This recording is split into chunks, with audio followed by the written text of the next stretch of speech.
നോമ്പ് കാലഘട്ടം ദൈവസ്നേഹത്തിന്റെ ആഴങ്ങളിലേക്ക് പ്രവേശിക്കേണ്ടുന്ന കാലഘട്ടം, ദൈവസ്നേഹത്തിൽ ആഴപ്പെടേണ്ടുന്ന കാലഘട്ടം. വേദപുസ്തകം പറയുന്നു ദൈവം സ്നേഹം തന്നെ. ദൈവികമായ സ്നേഹത്തിന്റെ പൂർത്തീകരണം ഈ നോമ്പ് കാലഘട്ടത്തിൽ നമ്മുടെ ജീവിതങ്ങളിൽ അനുഭവിച്ചറിയുവാൻ നമുക്ക് കഴിയണം. ക്രിസ്തു നമുക്ക് നൽകുന്ന അനേകം മാതൃകകളുണ്ട്. ഗെത്സമനത്തോട്ടത്തിൽ തന്നെ ചുംബിച്ചുകൊണ്ട് ഒറ്റിക്കൊടുക്കുന്ന ശിഷ്യനെ നോക്കി കർത്താവ് സ്നേഹിത എന്ന് അഭിസംബോധന ചെയ്യുകയാണ്. അവനെ സ്നേഹിതനായി, തന്നെ സ്നേഹിക്കുന്നവനായി ക്രിസ്തു അംഗീകരിക്കുന്നതിലൂടെ ദൈവീക സ്നേഹം എത്രത്തോളം ആഴമുള്ളതാണ് എന്ന് കർത്താവ് തെളിയിക്കുകയാണ്.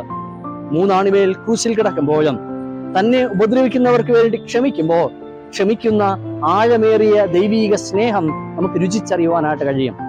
പലപ്പോഴും നമ്മുടെ സ്നേഹം സ്വാർത്ഥമാണ്.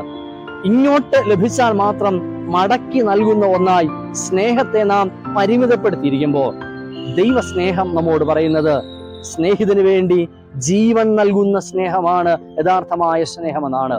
സകലതും ക്ഷമിക്കുന്ന, എല്ലാം പൊറുക്കുന്ന ആഴമേറിയ ദൈവീക സ്നേഹം. പ്രിയ ദൈവജനമേ, ഈ നോമ്പിന്റെ കാലഘട്ടം യഥാർത്ഥ ദൈവീക സ്നേഹത്തിലേക്കുള്ള ഒരു മടങ്ങി വരവാണ്. ദൈവീക സ്നേഹം നമ്മിലൂടെ മറ്റുള്ളവരിലേക്ക് പകർന്നു നൽകുവാൻ ഈ നോമ്പിന്റെ കാലഘട്ടം ദൈവം നമ്മെ ഒരുക്കുമാറാകട്ടെ, അനുഗ്രഹിക്കുമാറാകട്ടെ.